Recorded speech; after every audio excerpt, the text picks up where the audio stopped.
भव्यात्माओं, अयोध्या शाश्वत तीर्थ की महिमा को आप सब प्रतिदिन श्रवण करते हैं। मेरी भावना के अंदर एक पंक्ति आई है, स्वार्थ त्याग की कठिन तपस्या बिना खेद जो करते हैं, ऐसे ज्ञानी साधु जगत के दुख समूह को हरते हैं। अर्थात अपने समस्त स्वार्थों का त्याग करके पहले मानव साधु पद को धारण करता है, कठिन तपस्या करते हैं और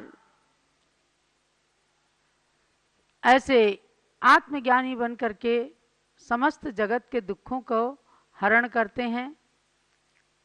क्योंकि साधु ही संसार के अंदर ऐसे हैं कि जो प्राणियों के दुखों का हरण करने वाले हैं और संसार में दिशा बोध कराने के लिए होते हैं।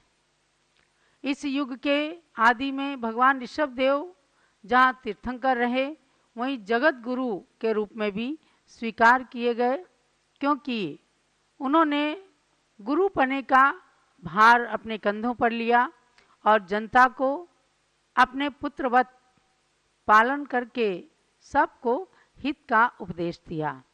इसके लिए श्रीमान तुंगाचार्य ने भक्तामर स्तोत्र के अंदर कहा है, दृष्ट्वा भयं भवंत मनिमेष विलोकनीयम नान्यत्र तो समुपयाति जनस्य चक्षु पीत्वा पयः सशिखरद्युति दुग्ध सिंधो क्षारम जलम जलनिधेरसितुं कैच्छेत्।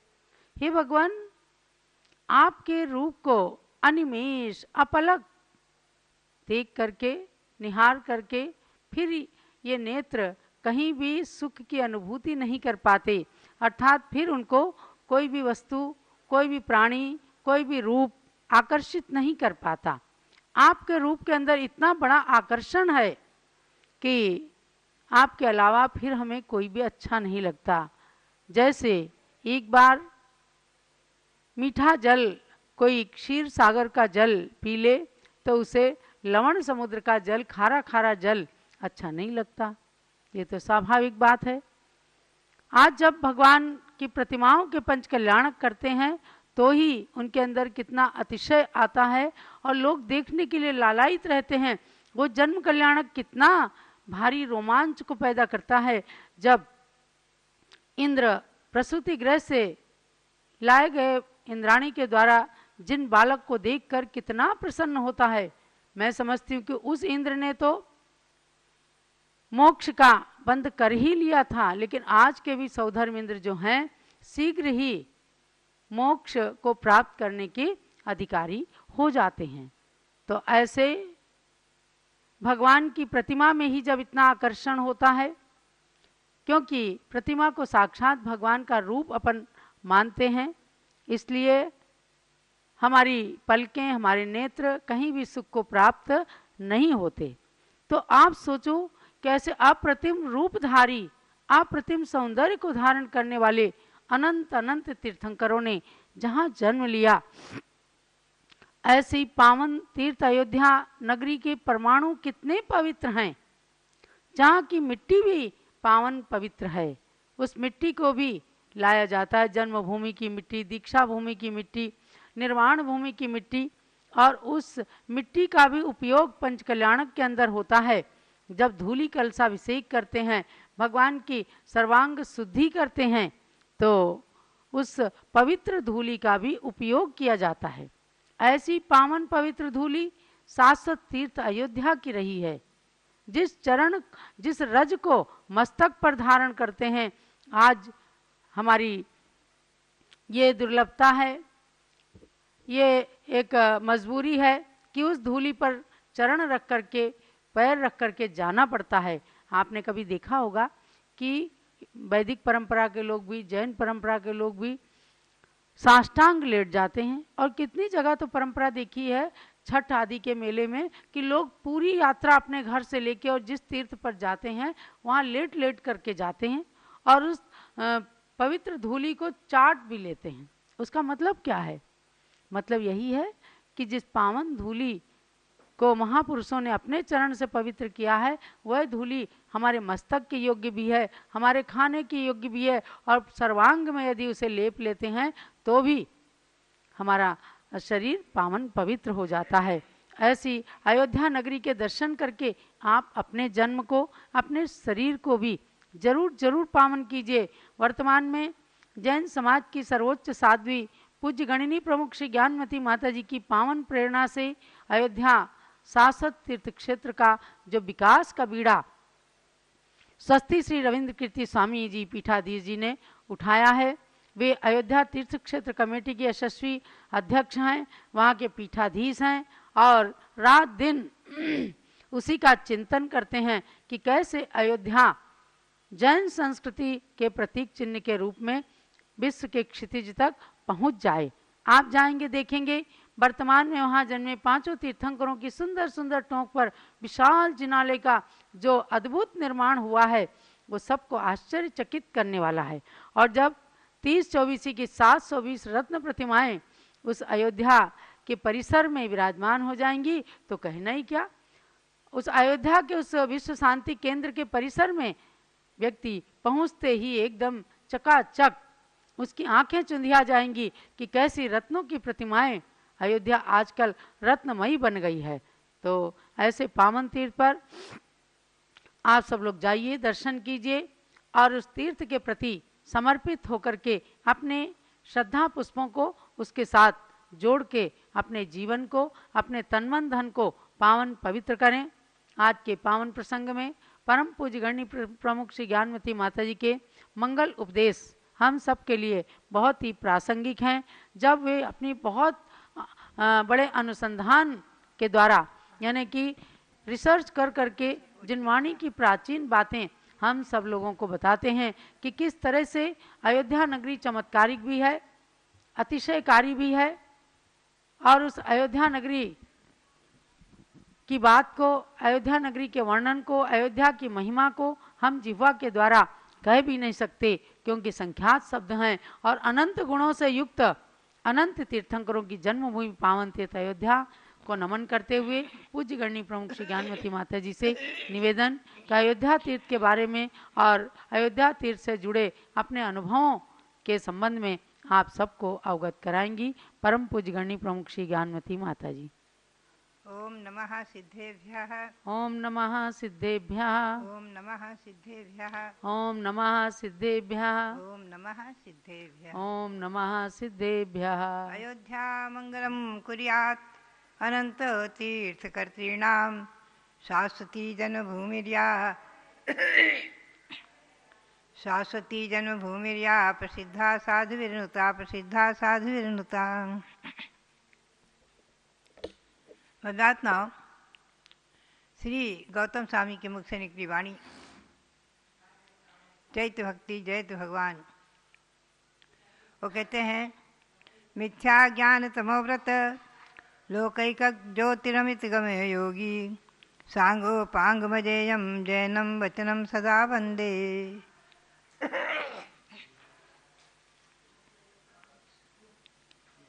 गौतम स्वामी कहते हैं कि यह मिथ्यात्व महान अज्ञान है।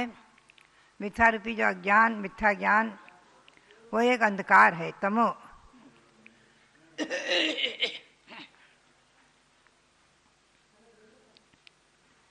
मिथ्यात्व रूपी जो अंधकार, उस अंधकार से सारा जगत व्यावृत है, सारे जगत में अंधकार व्याप्त है। ऐसे समय में मिथ्या ज्ञान रूपी अंधकार से आवृत संसार लोक, उसमें एक अद्वितीय ज्योति स्वरूप अमित गम योगी और अमित अनवधि, जिसकी अवधि नहीं है, ऐसे ज्ञान को प्राप्त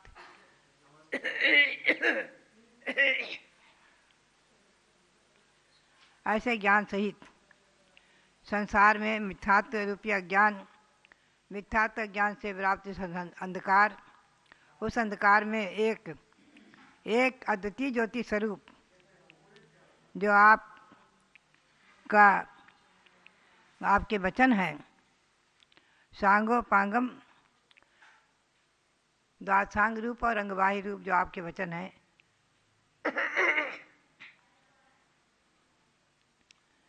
अजेयम, वो अजेय हैं, कभी किसी के द्वारा जीते नहीं जा सकते। अजय ऐसे वचन आपके, उन ऐसे जैनम वचन सदा बंदे। श्री गौतम स्वामी ऐसे जैन वचन को नमस्कार करते हैं।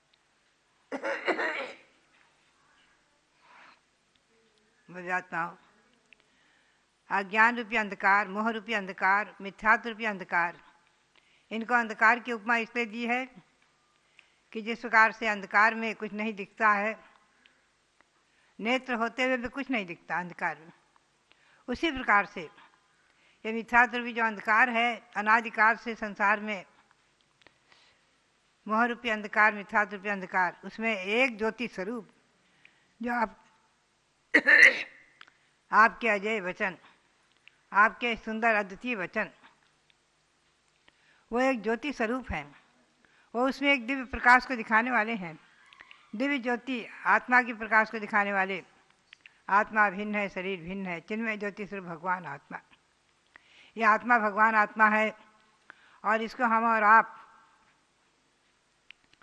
अनादि संसार में भटकते हैं। हम और आप इस भगवान के वचन रूपी एक प्रकाश को प्राप्त करके, दिव्य प्रकाश को प्राप्त करके और आत्मा को दिव्य परमात्मा बना सकते हैं, बना सकते हैं, बनाते हैं, बनाते रहें। अनंत संसार में अनंत प्राणियों ने इस भगवान के वचनों को प्राप्त करके अपनी आत्मा को भगवान परमात्मा बनाया है। भगवान ऋषभदेव ने, भगवान महावीर ने, भगवान पार्श्वनाथ ने। कभी हम और आप जैसे वो भी संसारी प्राणी थे और संसार में परिभ्रमण कर रहे थे और जैन वचनों को प्राप्त करके, भगवान की वाणी को प्राप्त करके, भगवान के वचनों को प्राप्त करके अपनी आत्मा को तीर्थंकर बनाकर परमात्मा बनाएगा। आज भगवान सिद्धिशिला पर विराजमान हैं। ऐसे उनके वचन हमें और आपको भी एक न एक दिन निश्चित ही भगवान आत्मा परमात्मा स्वरूप बनाएंगे। हम और आप अपनी आत्मा को परमात्मा बनाएंगे। एक छोटा सा उदाहरण याद आ जाता है। गौतम स्वामी ने भी कहा है और श्री कुंदकुंद देव ने भी कहा है, चौन्नम पच्चयानम, प्रत्यय चार है। संसार के कारण, संसार में परिभ्रमण कराने वाले कर्मबंध के कारण प्रत्यय यानी मूल कारण चार हैं। मिथ्यात्व, अवृत्ति, कषाय और योग। हमेशा ध्यान में रखें। उसमें सबसे महाशत्रु तो मिथ्यात्व है। उसके छूट जाने के बाद संसार अल्प हो जाता है। ये मिथ्यात्व महाशत्रु है।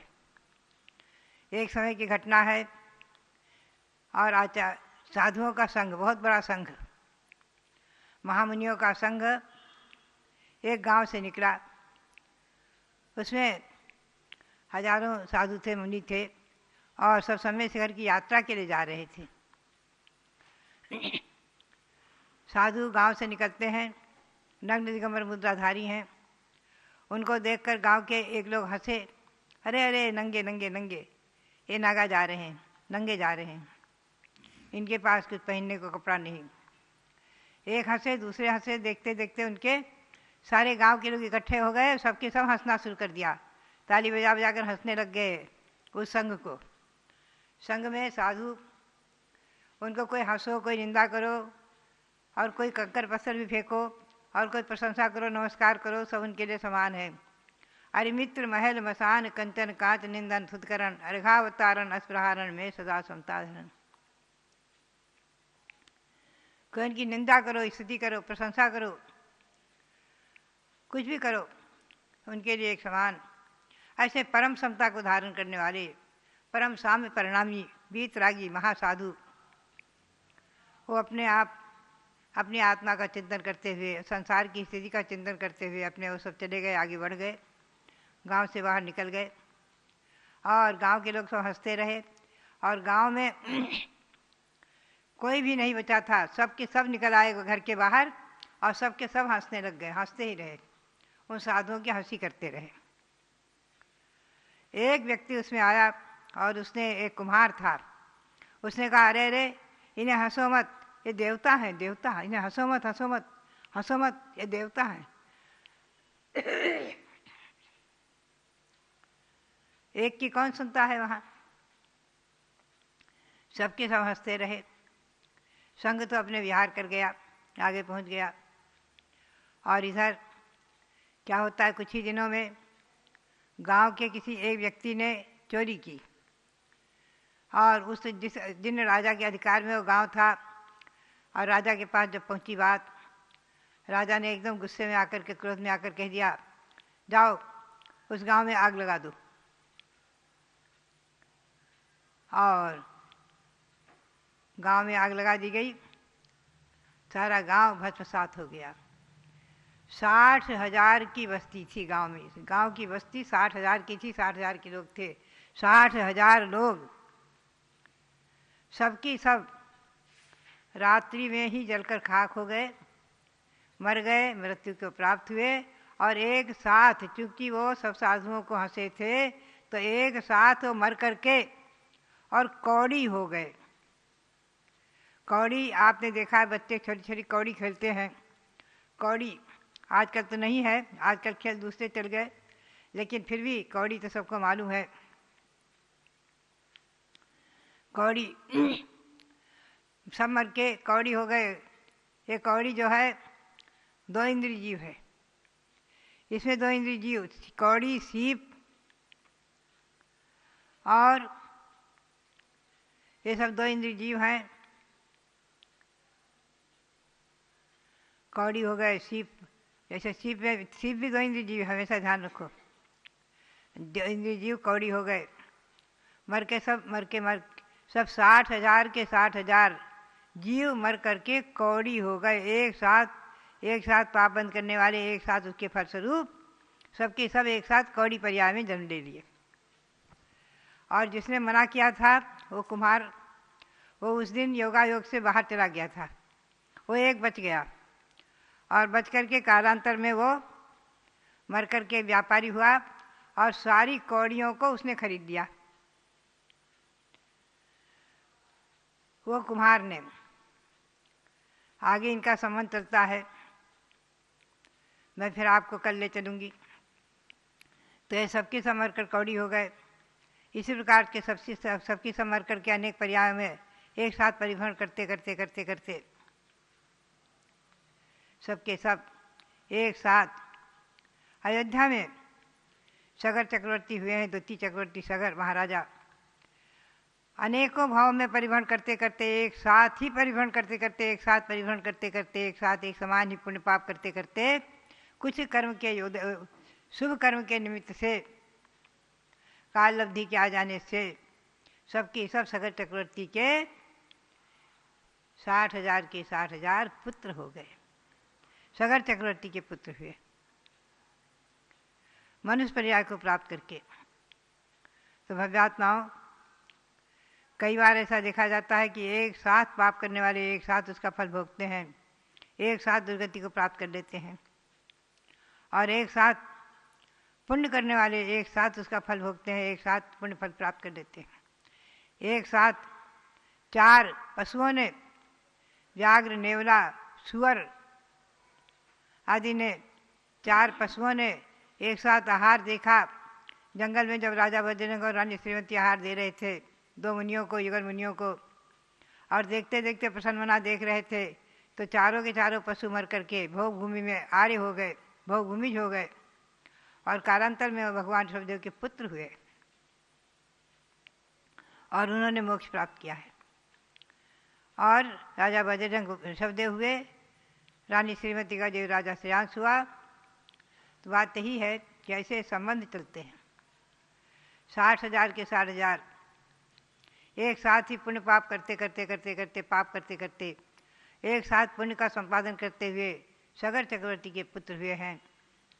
तो भव्यात्माओं, मिथ्यात्व और गुरुओं को हंसी करने का, गुरुओं की निंदा करने का दुष्परिणाम कि एकदम मनुष्य पर्याय से कौड़ी के पर्याय में जन्म ले लेना, 2 इंद्रिय के पर्याय में जन्म ले लेना, हमेशा ध्यान रखो। इसलिए मैं कई बार कहती हूँ कि कभी भी हंसी तो किसी की मत करो, किसी को मत हंसो, किसी की हंसी मत करो, निंदक की निंदा, निंदनीय की भी निंदा मत करो, निंदा करने से बिना कारण पाप का बंध होता है।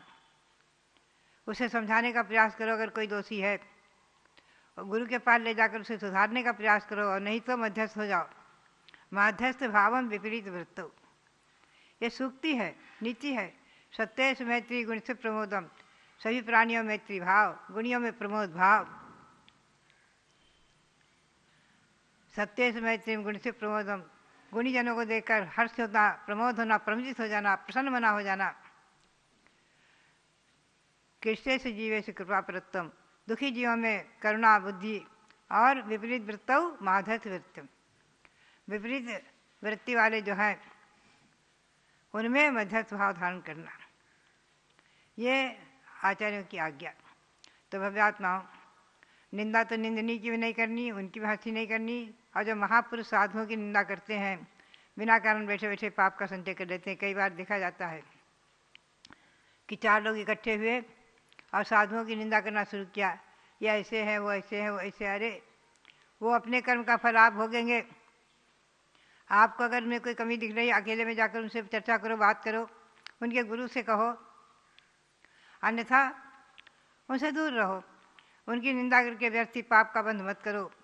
इस उदाहरण से सबको ये समझना है, साधु तो अपनी आत्मा का कल्याण कर ही रहे हैं, किसी में कोई कमी हो जाना सहज है, लेकिन निंदा करने वाला बिना कारण पाप कर्म का संचय कर देता है। तो भव्यात्माओं, ये मिथ्यात्व जो है अनंत संसार का कारण है, अनंत संसार में परिभ्रमण कराने वाला है। मिथ्यात्व से दूर हट करके, मिथ्यात्व के 5 भेद हैं, एकांत, विपरीत, विनय, संशय और अज्ञान। इन मिथ्यात्व से दूर हट करके और अवृत्ति और कसायों से भी अपने आप को बचाने का प्रयास करो। धीरे धीरे धीरे धीरे आगे बढ़ो, संयमी बनो, संयम धारण करो। बाबा नो संयम धारण करा भीऊ न कहा, आचार्य श्री सांसार महाराज के वाक्य। भव्यात्माओं, संयम धारण करो, डरो मत। आचार्य श्री वीर साज महाराज भी कहा करते थे कि भैया मुनि बनो, जितना तुम्हें गृहस्थाश्रम में क्लेश है, संक्लेश है, कष्ट है, दुख है, अगर और मुनि जीवन में बहुत सुख है, परमे को मुनि सुखी, और तुम्हें विश्वास नहीं होता तो एक बार मुनि बन के देखो। भव्यात्मा हो।